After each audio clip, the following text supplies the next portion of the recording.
to me, the relationship with the artist is the most important thing. You really have to create a space in which they feel comfortable in the room, being as vulnerable as possible to create the art that they want to create. I feel like maybe if you talk to the artists that I work with, maybe they would have different things to say, but in terms of when it comes to writing, I'm obviously like, I'm involved in the writing, and I love the writing's the most important part, but like I also really try to take a step back and let them, like the artist, lead the way, you know? Let them go on their own journey as an artist and make sure that that feels 100% them. I feel like I can be helpful in like pushing them to explore this area or that area, but I never try to get too heavy-handed in it, you know? I hate when you put on a song and you go like very clearly like, oh, that's that writer. And you don't hear the artist, you hear the writer or the producer in the song more so than you hear the artist.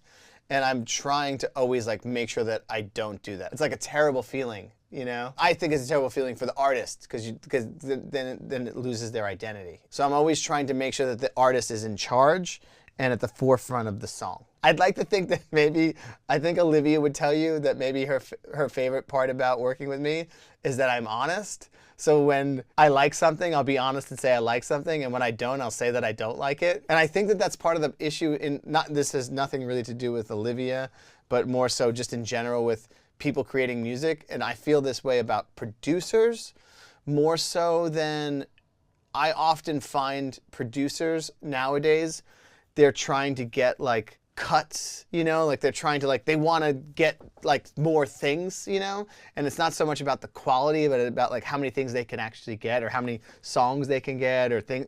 And I'm the first one to be like, I don't like that song. I don't like this, you know, like I don't want you to put that song out because I don't like what we did with it. I'm not trying to champion ideas just to get more things out in the world. I'm definitely much more like, oh, don't send that, it's not ready. You know, I don't want people to hear that yet. And I think that people might like working with me because of that reason, because I'm not gonna bullshit you about whether your song is good or not, or whether the production's good. I'll be the first one to say my drums aren't good. Like, we need someone else to fix the drums, you know? Like, I feel like I have to, it's important to like listen to everything objectively and listen and know where your place is in it, you know? And I think that artists feel comfortable when they know that I'm not going to bullshit them about the song being good or bad or done or finished, whatever it is, you know? I don't ever have a method of like, what like the tested, tried and true. Like I trust my room and I have like the Proax, and I also have a pair of Atame 7s that I've had since like 2011. And so like I know what they sound like. The Proax I find actually to be the most like true to the way that the car sounds for me. Like what they sound like in here. I'm often not like surprised when I get in the car if they sound a certain way on these speakers. When I get in the car, it's often pretty much like, yeah, that's pretty much how I heard it. Like oftentimes, like maybe it's like a little darker than I was used to, you know, but it's pretty similar. It's definitely in terms of balance, they're pretty well balanced, and I like that. It's not like a car test for me. It really is a lot of times just like, it's like a slow process of listening over time, and it's about forgetting about the song. Like you have to forget that you're like in the song in order to hear it objectively, which is so hard to do, especially when you're on a deadline. But if you're not on a deadline, it's really helpful because you could really like, I often find like taking 4 or 5 days away from a song, you can hear everything totally clearly. Like what's wrong with the mix, what's wrong with the songwriting, like you forget about all the nuances and you hear it with fresh ears and you go like, oh, wow, that bass is too loud. Wow, that vocal performance is too in your face, or there's so much reverb. Why did they add so much reverb to this? I don't know about like a real method, but those are kind of like maybe like the Proax kind of helped me out, and just like space. I really do feel like I've admitted to him, like Serban's like, I love Serban too because he gets like, he's so on you, like he sends you a mix and then like 2 hours like, what do you think? And I remember like when we were making this record, because I worked with him a lot on Guts, and I remember calling him up and being like, listen, I'm going to be honest with you. Every time you send me a mix, I promise you that the first time I hear it, I'm going to hate it. Like, it's just the way it is. It has nothing to do with your mix. It has everything to do with me and my ego and everything. I hear a mix differently for the first time, and I literally, my body goes, I hate this, you know, like.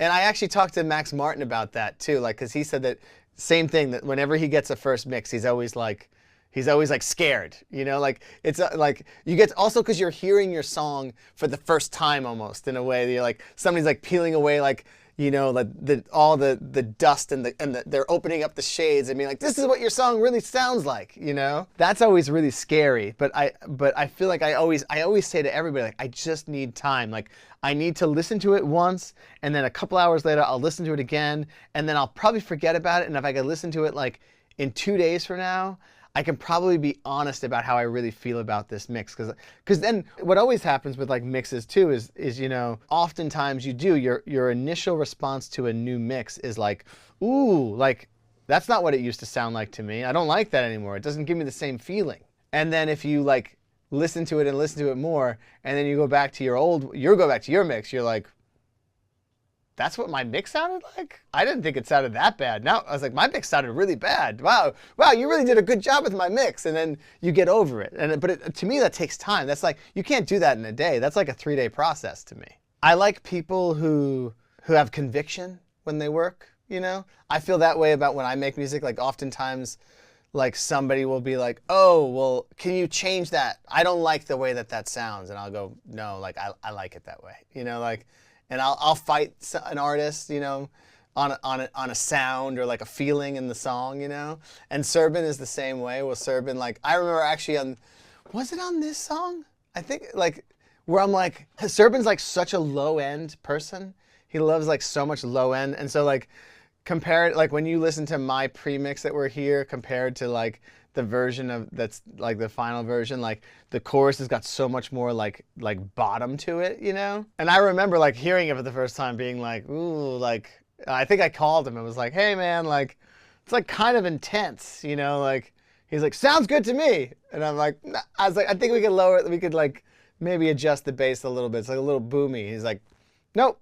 Why don't you get used to it? And I like that attitude of like having like him telling me like, you get used to it. You know, like, you got demo-itis, give it like 2 more days and then call me. If you still don't like it, then I'll change it, you know? And that's kind of a fun thing I'm working with him, is that he'll push back, whereas not all mixes, but some mixers will definitely like be like, oh, you want that changed? Cool, yeah, I'll change that for you.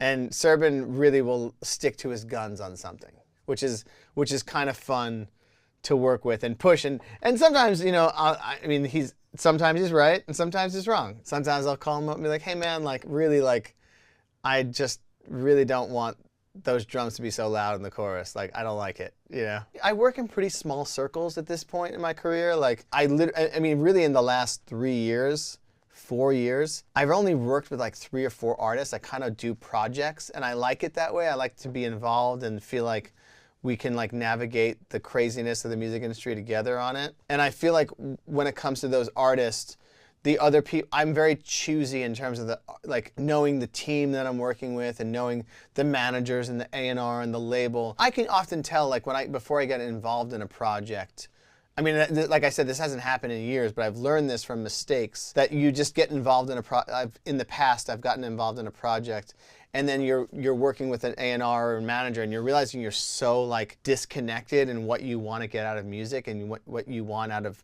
the process. I find myself so turned off by it that that it makes you like not excited to work on the music anymore. So I'm very conscious of choosing, it's not only the artists that I work with, but also the people that are around them, that we all kind of see. And also I should say that the artists that I work with also feel the same way that I do, that they're aligned with those people as well. So it's not just me saying, it's like, it's often a team effort of like, that we know the people that are involved and we trust them and they have good opinions and they're going to trust our process and know that oftentimes things take a while. I haven't worked in years with a team that's like trying to push the artists that I work with, you know, Olivia being the main one, to do something you don't want to do, or rush a song or any of those things.